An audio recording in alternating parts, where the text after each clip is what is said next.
పైన వర్షం కింద బీచ్, భూమిలో ఇడు బయట మేము. వైజాగ్ బీచ్ లో ఇంతకంటే ఎంజాయ్మెంట్ ఇంకేమీ ఉండదు. వైజాగ్ వచ్చిన ప్రతిసారి బీచ్ లో బొక్కలెట్టుకోవడం మానవాయితీ. బీచ్ వచ్చిన అందరూ ప్రశాంతంగా ఉంటది అని అడుగుతారు, కానీ మేము ఏమైనా దొరుకుతాయా అని అడుగుతాం. అదృష్టం బాగుంటే బంగారం దొరుకుతుంది, లేదంటే ఎవడో ఇప్పు పారేసిన డ్రాయర్ దొరుకుతుంది. ఇవన్నీ కాదు, కానీ బీచ్ లో బాధాకరమైన విషయం ఏట్రా అంటే మన పక్కనే ఉండి స్నానం చేస్తారు, మనకే తెలియకుండా సైలెంట్ గా సుస్ చేసేస్తారు.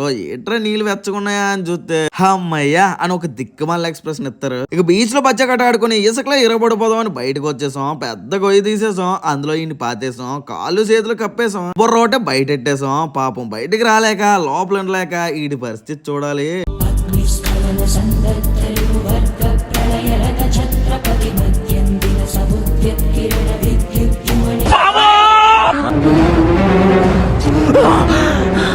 జర్రుంటే చచ్చిపోతుంటరా. గురించి ఉన్నారా పోయారా? ఉన్నాను. అరే ఈ సాలాడు బతికే ఉన్నాడు.